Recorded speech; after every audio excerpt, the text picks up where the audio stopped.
ലോകം പുതിയ വർഷത്തിലേക്ക് കടന്നിരിക്കുകയാണ്. ഇന്ത്യയെ സംബന്ധിച്ചിടത്തോളം വളരെ പ്രാധാന്യമുള്ള ഒരു വർഷമാണ്. തെരഞ്ഞെടുപ്പുകളുടെ ഒരു വർഷമാണ്. അതിൽ ഏറ്റവും പ്രധാനം വരുന്നത് ലോക്സഭാ തെരഞ്ഞെടുപ്പ് തന്നെയാണ്. വിജ്ഞാപനം ഉടൻ ഇറങ്ങുമെന്നാണ് പ്രതീക്ഷിക്കുന്നത്. എന്തായാലും രാഷ്ട്രീയ പാർട്ടികളൊക്കെ വലിയ ഒരുക്കങ്ങൾ നടക്കുന്നു. നമുക്കറിയാം, ഇപ്പോൾ നരേന്ദ്രമോദി സർക്കാർ 2ാം ടേമിൽ 2 വർഷം പൂർത്തിയാക്കുമ്പോൾ സ്വാഭാവികമായും പ്രതിപക്ഷ പാർട്ടികളൊക്കെ സഖ്യം ചേർന്നുകൊണ്ട് ഇന്ത്യ മുന്നണി ഉണ്ടാക്കി എങ്ങനെയെങ്കിലും നരേന്ദ്രമോദി സർക്കാരിനെ താഴെ ഇറക്കാനുള്ള ഒരു അസാധാരണമായ നീക്കം നടന്നുകൊണ്ടിരിക്കുന്ന ഒരു കാലഘട്ടം കൂടിയാണ്. അതുകൂടി പരിശോധിക്കാം. പ്രമോദ് സർ, അതായത് ഇന്ത്യ സഖ്യത്തിൽ ഇപ്പോൾ തന്നെ നിരവധി പ്രശ്നങ്ങളുണ്ട്. അവരൊരു സഖ്യമായി രൂപപ്പെട്ടിട്ടൊന്നുമില്ല. പക്ഷേ ഒരു വരുന്ന തെരഞ്ഞെടുപ്പിൽ അവരൊരു വലിയ പ്രതീക്ഷ മുന്നിൽ കാണുന്നുണ്ട്, നരേന്ദ്രമോദി സർക്കാരിനെ താഴെ ഇറക്കാമെന്നുള്ളത്. നിലവിലൊരു സാഹചര്യത്തിൽ എത്രത്തോളം സാധ്യമാണത്? നമുക്കൊന്നും ഇപ്പോൾ പറയാൻ കഴിയില്ല. പക്ഷേ നമ്മൾ കാണേണ്ടതെന്ന് വെച്ചാൽ എല്ലാവരും പറഞ്ഞുകൊണ്ടിരിക്കുന്ന ഒരു സംഗതിയുണ്ട്. ഇന്ത്യ മുന്നണിയിൽ വലിയ അഭിപ്രായ ഭിന്നതയുണ്ട്. അവർ ഒരു കാര്യത്തിലും അവർക്ക് ഏകസ്വരത്തിൽ സംസാരിക്കാൻ കഴിയുന്നില്ല തുടങ്ങിയ കാര്യങ്ങളൊക്കെ എല്ലാവരും ആവർത്തിച്ച് പറയുന്നുണ്ട്. പല കാര്യങ്ങളും തീരുമാനങ്ങൾ എടുക്കാൻ വൈകുന്നു. ആ വൈകുന്നത് കൊണ്ട് തന്നെ പലരും പല വഴിക്ക് പോകുന്നു. ഒരാളെ മുന്നിൽ നിർത്തി സംസാരിക്കാൻ കഴിയുന്നില്ല തുടങ്ങിയ കാര്യങ്ങളൊക്കെ പറയുന്നുണ്ട്. യഥാർത്ഥത്തിൽ നമ്മൾ ആലോചിക്കേണ്ടത് ഇന്ത്യ മുന്നണിയെ സംബന്ധിച്ചിടത്തോളം ഇതാണ് യാഥാർത്ഥ്യം. ഇതങ്ങനെ തന്നെയാണ്. ഇത് പുതുതായി ഒന്നുണ്ടാവുന്ന ഒരു സംഗതിയല്ല. ഇന്ത്യ മുന്നണി എന്ന ആ മുന്നണി ഉണ്ടാവുന്നത് തന്നെ അതായിരുന്നു ഏറ്റവും അസാധാരണം. ഇപ്പോൾ ജിൽസി പറഞ്ഞ പോലെ തന്നെ അസാധാരണമായൊരു നീക്കത്തിലൂടെയാണ് അത് ഉണ്ടാവുന്നത്. ആ അസാധാരണത്വം അതിന് വരുന്നത് മറുപക്ഷത്ത് അത്രയധികം വലിയ ഒരു ശക്തിയായി ഹിന്ദുത്വ മാറിക്കഴിഞ്ഞു എന്നൊരു വ്യക്തമായ ധാരണയിലേക്ക് എത്തുമ്പോഴാണ്. അത് അനിവാര്യമായ ആ ഒരു കൂടിച്ചേരലിലേക്ക് അവരെ കൊണ്ടുവന്നെത്തിക്കുകയാണ്. അത്രമാത്രമേ ഇപ്പോൾ ഇന്ത്യയിൽ സംഭവിച്ചിട്ടുള്ളൂ എന്ന് നമുക്ക് പറയാൻ കഴിയും. അത്രമാത്രമേ സംഭവിച്ചിട്ടുള്ളൂ.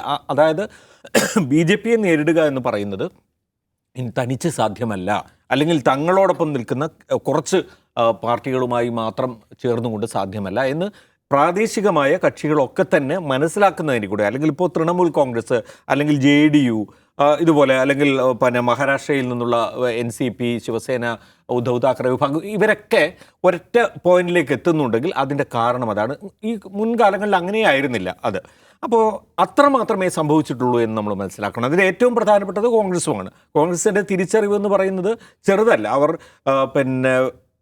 തങ്ങൾക്ക് വേണ്ടത്ര സ്വാധീനം ചെലുത്താൻ കഴിയില്ല എന്ന് തോന്നുന്ന സംസ്ഥാനങ്ങളെ തന്നെ, ഞാൻ കുറച്ച് നാൾ മുമ്പുള്ള അവരുടെ ഒരു വിലയിരുത്തലിനെ കുറിച്ചാണ് പറയുന്നത്, സംസ്ഥാനങ്ങൾ തന്നെ മറ്റ് പാർട്ടികൾക്ക് മേൽക്കൈ ഉണ്ടാവട്ടെ, കൂടുതൽ സീറ്റുകൾ അവർ മത്സരിക്കട്ടെ എന്ന നിലയിലേക്ക് പോകാൻ തയ്യാറാകുന്ന, അല്ലെങ്കിൽ അങ്ങനെ പോകാൻ ഒരുക്കമാണെന്ന ഒരു വികാരം പങ്കിട്ടുകൊണ്ടാണ് അവരും ഈ വേദിയിലേക്ക് എത്തുന്നത്. അപ്പോൾ അങ്ങനെ ഒരു സാഹചര്യം മാത്രമേ രൂപപ്പെട്ടുള്ളൂ. അതിലുപരിയായിട്ട് ഇപ്പോൾ ഒരു തെരഞ്ഞെടുപ്പിൽ മത്സരിക്കാൻ വേണ്ടുന്ന തരത്തിലുള്ള ഒരു പൊതുവായ ഒരു നയരേഖ, അല്ലെങ്കിൽ പൊതുവായ സഖ്യ രൂപീകരണത്തിന് ആവശ്യമായ ഒരു സാഹചര്യം ഒരുക്കൽ, ഇതൊക്കെ ഇനി വരാൻ പോകുന്നതേ ഉള്ളൂ.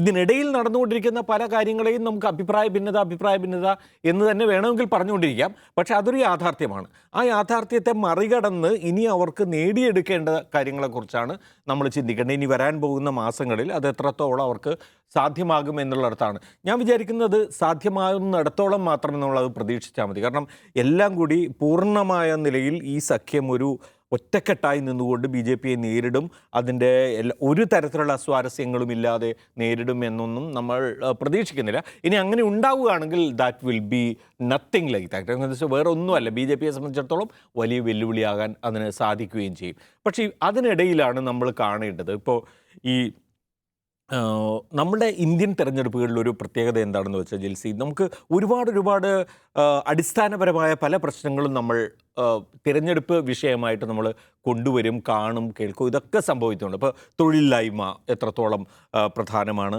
അതുപോലെ തന്നെ വിലക്കയറ്റമുണ്ടെങ്കിൽ അത് വളരെ ജനങ്ങളെ ഏറ്റവും അധികം ബാധിക്കുന്ന വിഷയമാണ്. കോർപ്പറേറ്റുകൾക്ക് നികുതി ഇളവ് നൽകുന്നതിലൂടെ ഉണ്ടാകുന്ന സാമ്പത്തികമായ ഇറോഷൻ, അല്ലെങ്കിൽ മറ്റ് തരത്തിലുള്ള നടപടികൾ, ഇതെല്ലാം തന്നെ നമ്മൾ വളരെ പ്രധാനമായിട്ട് കാണും. പക്ഷേ ഇതിനെല്ലാം പുറമേ ഈ ഭൂരിപക്ഷ മതത്തിൻ്റേതായിട്ടുള്ള ഒരു വൈകാരികത കടന്നു വന്നു കഴിഞ്ഞാൽ അത് ഒരു ഓവർ റൈഡിങ് ആയിട്ടുള്ള ഒരു കാരണമായി മാറുന്നത് നമ്മൾ ഉത്തരേന്ത്യയിൽ എപ്പോഴും കാണാറുണ്ട്.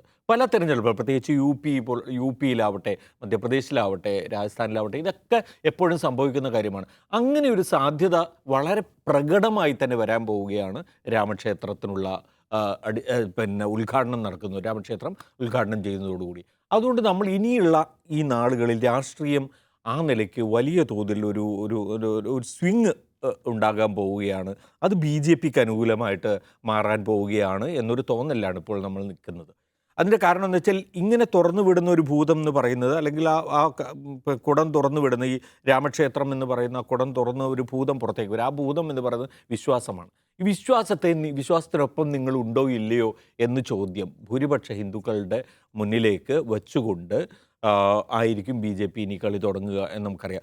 അതുകൊണ്ട് തന്നെ അതിനെ തീർത്തും തള്ളിക്കളയാൻ കഴിയാത്ത കോൺഗ്രസ്, അല്ലെങ്കിൽ കളയാൻ കഴിയാത്ത മറ്റ് ജനാധിപത്യ പാർട്ടികൾ, ഞങ്ങൾ ഭൂരിപക്ഷ മതവികാരത്തിനൊപ്പമല്ല എന്നവർക്ക് പറയാൻ കഴിയില്ല, അല്ലെങ്കിൽ അവരുടെ വിശ്വാസത്തിനൊപ്പമല്ല എന്ന് പറയാൻ കഴിയില്ല. അത് തുറന്നു വിട്ട് കഴിയുന്നതോടുകൂടി അത് BJPയുടെ രാഷ്ട്രീയത്തിനും പുറമേയുള്ളൊരു സ്പേസിൽ അത് നിൽക്കുകയാണ് ആ വിശ്വാസം എന്ന് പറയുന്നത്. BJPയുടെ ഈ ഹിന്ദുത്വ രാഷ്ട്രീയത്തിന് ഉപരിയായിട്ടുള്ളൊരു സ്പേസ് കണ്ടെത്തി അവിടെ നിൽക്കാൻ പോവുകയാണെന്നാണ് ഞാൻ വിചാരിക്കുന്നത്. അതിനോടുള്ള നിങ്ങളുടെ റിയാക്ഷൻ എന്താണ് എന്ന ചോദ്യത്തിലേക്ക് ഇവർ എല്ലാ രാഷ്ട്രീയ പാർട്ടികളെയും വലിച്ചിഴയ്ക്കും, ഉറപ്പാണ്. അത് വലിയ ഒരു ചോദ്യചിഹ്നമായി മാറുകയും ചെയ്യും. അവിടെയാണ് ഏറ്റവും ക്രൂഷ്യലായിട്ടുള്ള, ഏറ്റവും വളരെ നിർണായകമായ പ്രതിസന്ധി ഈ പാർട്ടികളൊക്കെ നേരിടാൻ പോകുന്നതെന്നാണ് ഞാൻ വിചാരിക്കുന്നത്. അത് ഒരുപക്ഷെ അതിനെ വളരെ ഭാവനാപരമായി അതിനെ കൈകാര്യം ചെയ്യാൻ കഴിയുന്ന പാർട്ടികൾക്കായിരിക്കും അതിൽ നിന്ന് വളരെ പുറത്ത് കടക്കാൻ കഴിയുക. എന്നിട്ട് ശരിക്കും നമ്മൾ രാഷ്ട്രീയത്തിൽ കാണുന്ന, അല്ലെങ്കിൽ തിരഞ്ഞെടുപ്പ് വേദിയിൽ കാണേണ്ടുന്ന വിഷയങ്ങളിലേക്ക് രാജ്യത്തെ നയിക്കാൻ സാധിക്കുക എന്നാണ് ഞാൻ വിചാരിക്കുന്നത്. കോൺഗ്രസ്സിന് അത് ചെയ്യാൻ കഴിഞ്ഞാൽ മാത്രമേ ഇനി അങ്ങോട്ടുള്ള ദിവസങ്ങളിൽ നമുക്ക് ഒരു പ്രതീക്ഷയ്ക്ക് വകയുള്ളൂ എന്നാണ് ഞാൻ വിചാരിക്കുന്നത്. നിഷാദ്, അതായത് പ്രമോദ് സാർ പറഞ്ഞതുപോലെ തന്നെ ഇനിയിപ്പോൾ രാമക്ഷേത്രത്തിൻ്റെ പ്രതിഷ്ഠ ചടങ്ങ് നടക്കാനിരിക്കുകയാണ്. BJP അതിൻ്റെ സാധ്യമായ എല്ലാ വഴികളും തേടിക്കൊണ്ട് അതിനൊരു വലിയ ഹൈപ്പിലേക്ക് എത്തിക്കുമെന്നുള്ള കാര്യവും സംശയമില്ല. സ്വാഭാവികമായും കോൺഗ്രസ് ഉൾപ്പെടുന്ന ഇന്ത്യ സഖ്യത്തിന് ഇതിനെ എങ്ങനെ വിജയകരമായി മറികടക്കാൻ കഴിയുമെന്നുള്ളതിനെ ആശ്രയിച്ചായിരിക്കും ഇനി വരുന്ന തെരഞ്ഞെടുപ്പിലെ ഒരുപക്ഷെ ഓരോ പ്രചാരണ വിഷയങ്ങൾ കൂടി സെറ്റ് ചെയ്യപ്പെടുക. ആ രീതിയിലേക്കൊക്കെ ഇന്ത്യ മുന്നണി വളരുന്നുണ്ടോ? ഇത് വളരെ പ്രധാനപ്പെട്ട കാര്യമാണ്. 2024 പൊതു തെരഞ്ഞെടുപ്പിലേക്ക് പോകുമ്പോൾ അജണ്ട ആര് സെറ്റ് ചെയ്യുന്നു എന്നതാണ് ചോദ്യം. ആരുടെ അജണ്ടയിന്മേലാണ് തെരഞ്ഞെടുപ്പ് പ്രചരണം നടക്കുക, ആരുടെ അജണ്ടയാണ് ഒരു ഇമേജ് ഉണ്ടാക്കുക എന്ന ചോദ്യം വളരെ പ്രധാനപ്പെട്ടതാണ്. ഇപ്പോൾ പ്രമോദ് സാർ നേരത്തെ പറഞ്ഞു, നമ്മൾ പലകുറി ഇവിടെ സംസാരിച്ചിട്ടുണ്ട്. കഴിഞ്ഞ 10 വർഷത്തിനിടയ്ക്ക് ഇന്ത്യൻ രാഷ്ട്രീയം നേരിടുന്ന ഏറ്റവും വലിയ പ്രതിസന്ധികളിലൊന്ന് എന്താണെന്ന് ചോദിച്ചാൽ, തെരഞ്ഞെടുപ്പുകളിൽ മനുഷ്യരുടെ അടിസ്ഥാന ജീവിത പ്രശ്നങ്ങൾ ഡിസ്കസ് ചെയ്യാൻ ഇടം കിട്ടുന്നില്ല എന്നതാണ്. അതിന് മേലെ ഹിന്ദുത്വം കൊണ്ട് അതിൻ്റെ ഡിവിസീവ് പൊളിറ്റിക്സ് എടുത്തു വയ്ക്കുകയും ചർച്ച മുഴുവൻ അതിന്മേലായി പോവുകയും അതിൽ നിലപാട് പറയാൻ ബാക്കി എല്ലാ കക്ഷികളും നിർബന്ധിതമാവുകയും ചെയ്യും. രാമക്ഷേത്രം ഇപ്പോൾ ഓൾറെഡി അവർ കൊണ്ടുവന്ന് കഴിഞ്ഞിട്ടുണ്ട്. രാമക്ഷേത്രത്തിൻ്റെ ഉദ്ഘാടനത്തിന് ആര് വരുന്നു, ആരൊക്കെ പിന്തിരിഞ്ഞ് നിൽക്കുന്നു എന്ന ചോദ്യം ഓൾറെഡി ഒരു ചൂണ്ടയായി അവർ ഇട്ട് കഴിഞ്ഞിട്ടുണ്ട്. എന്ന് വെച്ചാൽ ഇപ്പോഴത്തെ എന്താണ് ഇന്ത്യൻ പൊളിറ്റിക്സിലെ വിഷയമെന്ന് ചോദിച്ചാൽ അത് രാമക്ഷേത്രമാണ്. നമ്മൾ ജനുവരി 1 നിൽക്കുകയാണ്. 3 മാസം കൂടെ കഴിഞ്ഞാൽ തെരഞ്ഞെടുപ്പിലേക്ക് പോകും. അപ്പോൾ ഇപ്പോൾ BJP ആണ് അജണ്ട സെറ്റ് ചെയ്യുന്നത്. രാമക്ഷേത്രം എന്നതിലേക്ക് കാര്യങ്ങളെ മുഴുവൻ കൊണ്ടുവരാൻ അവർക്ക് കഴിഞ്ഞു. അതിന്മേൽ കമൻറ്റ് ചെയ്യാൻ എല്ലാവരെയും നിർബന്ധിതമാക്കുന്ന അന്തരീക്ഷം ഇവിടെ സംജാതമായി കഴിഞ്ഞിട്ടുണ്ട്. അപ്പോൾ അജണ്ട ആര് സെറ്റ് ചെയ്യുന്ന ചോദ്യത്തിന് ഇതിനപ്പുറം പോയി അജണ്ട സെറ്റ് ചെയ്യാൻ ഇനി കഴിയുമോ എന്ന ചോദ്യം ഇന്ത്യ മുന്നണിയോട്, കോൺഗ്രസിനോട് ആളുകൾ ചോദിക്കുന്നുണ്ട്. അപ്പോൾ ഇന്ത്യ മുന്നണി ഒരു മുന്നണി എന്ന നിലയ്ക്ക് നേരത്തെ നിങ്ങൾ പറഞ്ഞതുപോലെ അസാധാരണമായിട്ടുള്ള ഒരു സംഘാടനമാണ്. സാധാരണ നിലയ്ക്ക് ഒരിക്കലും യോജിക്കാൻ കഴിയാത്ത കക്ഷികൾ, ആം ആദ്മി പാർട്ടിയും കോൺഗ്രസും ശിവസേനയും ഒക്കെ എല്ലാം കൂടി യോജിക്കുന്നു. അതൊരു അസാധാരണമായ നീക്കമാണ്. എക്സിസ്റ്റൻസിനെ കുറിച്ച് ഭയമുള്ള കക്ഷികൾ, ജനാധിപത്യത്തെക്കുറിച്ച് കൺസേൺ ഉള്ള കക്ഷികളെല്ലാം കൂടി യോജിക്കുന്നു. പക്ഷേ അവർക്ക് ഒരു തെരഞ്ഞെടുപ്പിൽ വർക്ക് ചെയ്യാൻ കഴിയുന്ന സ്ട്രാറ്റജി എന്തുമാത്രം ഉണ്ടാക്കാൻ കഴിഞ്ഞിട്ടുണ്ടെന്ന് ചോദ്യമുണ്ട്. എന്ന് വെച്ചാൽ നരേന്ദ്രമോദി സർക്കാർ അത്ര പോരാ എന്ന അഭിപ്രായമുള്ള ആൾക്കാരുണ്ട്. ആ സർക്കാരിനെ മാറ്റാൻ ശേഷിയുള്ള ഒരു സഖ്യം രൂപീകരിക്കപ്പെട്ടിരിക്കുന്നു, അതിനൊരു മാസ് എൻട്രിയാണ് ഇനി എന്ന് തോന്നിപ്പിക്കാൻ കഴിഞ്ഞു. ആ ചോദ്യത്തിൽ ഉടക്കി നിൽക്കുകയാണ് സത്യത്തിൽ ഇന്ത്യ സഖ്യം. എന്ന് വെച്ചാൽ ഇന്ത്യ സഖ്യം എന്തായാലും BJP പറയുന്ന ഹിന്ദുത്വ രാഷ്ട്രീയം ഇവർക്ക് എടുക്കാൻ കഴിയില്ല. അപ്പോൾ ഇവരുടെ മുദ്രാവാക്യം എന്താണ്, ഏതിലാണ് അവർ പിടിക്കാൻ പോകുന്നത്? ഇപ്പം പ്രമോദ് സാർ നേരത്തെ പറഞ്ഞാൽ വിലക്കയറ്റം ഇന്ത്യയിൽ ഒരു പ്രധാനപ്പെട്ട വിഷയമാണ്. തൊഴിലില്ലായ്മ ഇന്ത്യയിലെ പ്രധാനപ്പെട്ട വിഷയമാണ്. നോട്ട് നിരോധനം നരേന്ദ്രമോദി കൊണ്ടുവന്നതിന് ശേഷം 50 ലക്ഷം തൊഴിലാണ് ഒറ്റയടിക്ക് നഷ്ടപ്പെട്ടു പോയത്. 2 കോടി തൊഴിലവസരം ഒരു വർഷം ഞങ്ങൾ സൃഷ്ടിക്കുമെന്ന് വാഗ്ദത്തം ചെയ്ത ഒരു സർക്കാർ, ഈ സർക്കാർ അധികാരത്തിൽ വന്നാൽ വിദേശത്ത് നിന്നുള്ള മൊത്തം പ്രൊഫഷണൽസിനെയും ഇന്ത്യയിലേക്ക് തിരികെ കൊണ്ടുവരും, നമ്മുടെ രാഷ്ട്രം ലോകഗുരുവായി പോകാം എന്ന് പറയുന്നു. ഇവിടുന്ന് ആളുകൾ പലായനം മൈഗ്രേറ്റ് ചെയ്യുന്നതിൻ്റെ കണക്ക് കൂടിക്കൊണ്ടിരിക്കുകയാണ്. പാസ്പോർട്ട് സറണ്ടർ ചെയ്യുന്നതിൻ്റെ കണക്ക് കൂടിക്കൊണ്ടിരിക്കുകയാണ്. തൊഴിൽ നഷ്ടത്തിൻ്റെ കണക്ക് കൂടിക്കൊണ്ടിരിക്കുകയാണ്. കർഷകരുടെ വരുമാനം 75ാം സ്വാതന്ത്ര്യ ദിനത്തിൽ ഇരട്ടിയാക്കുമെന്ന് പറഞ്ഞിട്ട് ഇപ്പോഴും അതിൻ്റെ 50% പോലും വർദ്ധിപ്പിക്കാൻ കഴിഞ്ഞിട്ടില്ല എന്ന സാഹചര്യമുണ്ട്. കർഷകർ സമരം ചെയ്യുന്നു. എല്ലാ ജീവിത മേഖലകളിലും പ്രശ്നമുണ്ട്. ആ പ്രശ്നത്തിന് നടുവിലൂടെ ഒരു റെയിൽവേ സ്റ്റേഷനിൽ 6 ലക്ഷം രൂപ മുടക്കി നരേന്ദ്രമോദിയുടെ പടമുള്ള സെൽഫി പോയിന്റ് സ്ഥാപിക്കാനിവിടെ. അപ്പോൾ ഈ വിഷയങ്ങളെ ജനബന്ധിയായ സാധാരണ മനുഷ്യരുടെ ജീവസന്ധാരണ പ്രശ്നങ്ങളിൽ ചിലതിനെ എടുത്തു വെച്ചുകൊണ്ട് ഈ തെരഞ്ഞെടുപ്പിൽ നമ്മൾ ചർച്ച ചെയ്യേണ്ടത് ഈ വിഷയമാണ് എന്ന നരേറ്റീവ് ഉണ്ടാക്കാൻ ഇന്ത്യ സഖ്യത്തിന് കഴിഞ്ഞു. അതൊരു ചോദ്യമാണ്. അങ്ങനെ ഉണ്ടാക്കാൻ കഴിഞ്ഞിട്ടില്ലെങ്കിൽ രാമക്ഷേത്രം തന്നെ ഇവിടെ ഡിസ്കസ് ചെയ്യപ്പെടും. ആ നിരാശാജനകമായ സന്ദർഭത്തെ നമ്മൾ അഭിമുഖീകരിക്കേണ്ടി വരും. അതിൻ്റെ സ്വാഭാവികമായ ബെനിഫിഷ്യറി ആരാന്ന് നമുക്കറിയാവുന്നേ ഉള്ളൂ. കാരണം എന്താണ്, നമ്മളെപ്പോഴും പറയാറുള്ള പ്രോ വേർഷൻ ഉള്ളപ്പോൾ ലൈറ്റ് വേർഷൻ ആർക്കും ആവശ്യമില്ല. BJP മുന്നോട്ട് വെക്കുന്ന ഹിന്ദുത്വത്തെ നിങ്ങൾ എതിരിടുന്ന എന്ത് വെച്ചിട്ടാണ്? അല്ലെങ്കിൽ ഹിന്ദുത്വത്തിനെതിരായിട്ട് നിങ്ങൾക്ക് എന്ത് ബദൽ പൊസിഷനുണ്ട്? ഇന്ത്യ സഖ്യത്തിൽ പല കക്ഷികളുണ്ട്. എല്ലാ കക്ഷികൾക്കും ഹിന്ദുത്വത്തോടുള്ള സമീപനം എന്താണ്? രാമക്ഷേത്രത്തിൻ്റെ ഉദ്ഘാടനത്തിൽ പോകാമോ? പള്ളി തകർത്തുണ്ടാക്കിയ ക്ഷേത്രത്തിൽ പോകുന്നത് എന്ത് മെസ്സേജ് കൊടുക്കുമെന്ന കാര്യത്തിൽ പല ചിന്തകളുള്ള, പല അഭിപ്രായങ്ങളുള്ള കക്ഷികളാണ് അതിനകത്തുള്ളത്. ഹിന്ദുത്വ രാഷ്ട്രീയം, ബാബരി മസ്ജിദ്, ഹിന്ദു രാഷ്ട്രം, ഹിന്ദു ഭൂമി പോലുള്ള പല വിഷയങ്ങൾ ശിവസേനയ്ക്ക് ഒരു നിലപാടാണ്, കോൺഗ്രസിന് വേറൊരു നിലപാടാണ്, പല കക്ഷികൾക്ക് പല നിലപാടാണ്. നിങ്ങൾ നോക്കൂ, ഈ സനാതന ധർമ്മവും എന്നുമായി ബന്ധപ്പെട്ട് തമിഴ്നാട്ടിലെ മന്ത്രി ഉദയനിധി ഒരു സ്റ്റേറ്റ്മെൻറ്റ് നടത്തിയപ്പോൾ ആ സ്റ്റേറ്റ്മെൻറ്റ് സത്യത്തിൽ എന്തായിരുന്നു? ആളുകളെ തട്ടുതട്ടായി തിരിക്കുന്ന പ്രക്രിയ അവസാനിക്കേണ്ടതുണ്ട് എന്നാണ് അയാൾ പ്രസംഗിക്കുന്നത്. അതിനെ BJP എടുത്തുപയോഗിച്ചു. ഹിന്ദുക്കൾ ഇല്ലാതാവണമെന്ന് ഉദയനിധി പ്രസംഗിച്ചു. ആ വിഷയത്തിൽ ഉദയനിധിയെ സപ്പോർട്ട് ചെയ്യാൻ ഇന്ത്യ സഖ്യത്തിലെ പല കക്ഷികളും തയ്യാറായില്ല. കാരണം അവരുടെ പൊസിഷൻ എന്താണ്? BJPയുടെ അജണ്ടയിൽ കുരുങ്ങിപ്പോകലാണ്. അപ്പോൾ BJPയുടെ അജണ്ടയിൽ കുരുങ്ങിയ ഒരു കൂട്ടം ആളുകൾ, കുരുങ്ങാത്തവർ, കുരുങ്ങണമോ വേണ്ടയോ എന്ന് തീരുമാനിക്കാത്തവർ, അങ്ങനെ ആശയക്കുഴപ്പത്തിൻ്റെ ഒരു വലയ്ക്കകത്താണ് സത്യത്തിൽ ആ സഖ്യമുള്ളത്. അതിന് കുറച്ചുകൂടി നേരത്തെ അത് സെറ്റ് ചെയ്യേണ്ടതായിരുന്നു. കുറച്ചുകൂടി നേരത്തെ അതിന് എന്താ പറയുന്നത്, അതിൻ്റെ ഫ്രെയിം വർക്കിലേക്ക് കടക്കാമായിരുന്നു. അതിനൊരു മുദ്രാവാക്യം ഉണ്ടാക്കാമായിരുന്നു. ആളുകൾക്കിടയിലേക്ക് ഒരു ക്യാമ്പയിൻ, ഒരു മെക്കാനിസമായിട്ട് അവർക്ക് ഇറങ്ങാമായിരുന്നു. അപ്പോൾ അത് കുറച്ച് ലേറ്റ് ആയിട്ടുണ്ട്. പക്ഷേ ഇത് നേരത്തെ നമ്മൾ പറഞ്ഞ പോലെ അസാധാരണമായ സഖ്യമാണ്. സാധാരണ നിലയ്ക്ക് യോജിക്കാൻ കഴിയാത്തവരുടെ ഒരു സംഘമാണ്. അത് ചിലപ്പോൾ അവസാന മൊമെൻറ്റിൽ മാത്രം ഉണ്ടാകുന്ന ഒരു കൂടിച്ചേരലായിരിക്കാം. അത് ഇത്ര മാസം മുമ്പേ സെറ്റാവണമായിരുന്നു. BJPയെ പോലെ ഏകശിലാത്മകമായ ഒരു പാർട്ടിക്ക് എപ്പോഴും എന്ത് നടപ്പിലാക്കാൻ കഴിയും? They have power and money, എന്തുകൊണ്ട് അവരുടെ കയ്യിൽ? ഇതങ്ങനെയല്ല. അപ്പോൾ അതുകൊണ്ട് ചിലപ്പോൾ ഒരുപക്ഷെ അനിവാര്യമായ കൂടിച്ചേരൽ ഇപ്പോഴായിരിക്കും. നമ്മളെല്ലാവരും കാണുന്നത് പോലെ ഒരു വലിയൊരു ബിംബം ഉണ്ടാക്കുക, ആ ബിംബത്തിന് കീഴിൽ എല്ലാവരും അണിനിരക്കുക എന്ന സ്ട്രാറ്റജി ആയിരിക്കില്ല ഇവരുടേത്.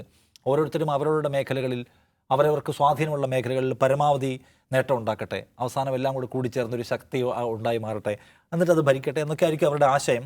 പക്ഷെ എന്നാലും ജനങ്ങളെ ഇമോഷണലി കണക്ട് ചെയ്യാൻ കഴിയുന്ന, അവരുടെ ജീവിതമായിട്ട് കണക്ട് ചെയ്യാൻ കഴിയുന്ന, ഞങ്ങളുടെ ജീവിതത്തിൻ്റെ ഒരു രക്ഷകരായിട്ടുള്ള ഒരു പദയാത്രയാണ് ഈ വരുന്നത് എന്ന് ഇന്ത്യ സഖ്യത്തെക്കുറിച്ച് തോന്നിക്കാൻ കഴിയണം. അതിന് പരമാവധി വിട്ടുവീഴ്ചയുടെ സമീപനം എല്ലാ പാർട്ടികളും എടുക്കണം. കോൺഗ്രസ് സവിശേഷമായി എടുക്കണം. ഇന്ത്യ സഖ്യത്തെക്കുറിച്ചുള്ള ആലോചന ഉണ്ടായി അതിൻ്റെ ബേസിക് സ്ട്രക്ചർ ഉണ്ടാക്കിയതിന് ശേഷവും മധ്യപ്രദേശിൽ കോൺഗ്രസ് സ്വീകരിച്ച സമീപനം, രാജസ്ഥാനിൽ സ്വീകരിച്ച സമീപനം എന്താണെന്ന് നമുക്കറിയാം. ഇപ്പോഴും എങ്ങാനും ഒരു ക്യാബിനറ്റും മന്ത്രിസഭ ഉണ്ടായാൽ അതിൽ രാഹുൽ ഗാന്ധിയോ മല്ലികാർജ്ജുൻ ഖാർഗെയോ പ്രധാനമന്ത്രിയായി കാണണമെന്ന മോഹമാണ് ഞങ്ങളുടെ മോഹം എന്നവർ വിചാരിക്കാൻ പാടില്ല. ആത്യന്തികമായി ഒരു മതനിരപേക്ഷ ബദലുണ്ടായി വരണമെന്നുള്ള വിശാലമായ സമീപനത്തിലേക്ക് എല്ലാ മതിൽക്കെട്ടുകൾക്കും അപ്പുറത്തേക്ക് കോൺഗ്രസ് അടക്കമുള്ള കക്ഷികൾ പോകാൻ തയ്യാറായാൽ ഒരുപക്ഷെ അവർക്കിനിയും വർക്ക് ചെയ്യാനുള്ള ഏരിയ ബാക്കി കിടക്കുന്നുണ്ട്. ഓൾറെഡി അവർ ലേറ്റ് ആണെന്ന കാര്യമുണ്ട്. അവർക്ക് ഇനിയും ഒരുപാട് സംഗതി അച്ചീവ് ചെയ്യേണ്ട ഒരു സംഗതിയുണ്ട്. ഇപ്പോൾ അറ്റ് പ്രസൻറ്റ് BJP അവരുടെ ഒരു സംഗതി എടുത്ത് മുന്നിലേക്ക് വെച്ചിട്ടുണ്ട്, രാമക്ഷേത്രം. അതിനെ തൊടുകയോ തൊടാതിരിക്കുകയോ, അതിൽ പോവുകയോ പങ്കെടുക്കുകയോ അതിനെ മറികടക്കാൻ, മീൻസ് രാമക്ഷേത്രത്തിനപ്പുറം പോകാൻ കഴിയണം. രാമക്ഷേത്രം ഓക്കെ, വലിയ ഇവൻ്റാണ്, അത് എല്ലാവരും ലോകം ശ്രദ്ധിക്കും. അത് ചിലപ്പോൾ ചിലർ പങ്കെടുത്തിരിക്കും, കോൺഗ്രസ് പങ്കെടുക്കുക ഒക്കെ ഉണ്ട്. വിഷയം അതല്ല എന്നതിലേക്ക് കാര്യങ്ങൾ. ഓക്കെ, രാമക്ഷേത്രം നിങ്ങൾ ഉദ്ഘാടനം ചെയ്തു, ഇന്ത്യയുടെ പ്രശ്നം രാമക്ഷേത്രമല്ല എന്ന് സ്ഥാപിക്കാൻ കഴിയുമെന്നുള്ളതാണ് ക്വസ്റ്റ്യൻ. യെസ്, എന്തായാലും ഒരു വിശാലമായ സഖ്യത്തിലേക്ക്, ഒരു വിശാലമായ ഐക്യത്തിലേക്ക് ഇന്ത്യ മുന്നണി എത്തിച്ചേരേണ്ടതുണ്ട്. ഒപ്പം തന്നെ തെരഞ്ഞെടുപ്പിൽ BJP നിർണ്ണയിക്കുന്ന സ്ട്രാറ്റജികളെ എങ്ങനെ മറികടക്കാൻ ഇന്ത്യ സഖ്യത്തിന് കഴിയുമെന്നുള്ളത് കൂടിയായിരിക്കും അതിൻ്റെ വിജയം നിർണ്ണയിക്കുന്ന പ്രധാന ഘടകങ്ങൾ.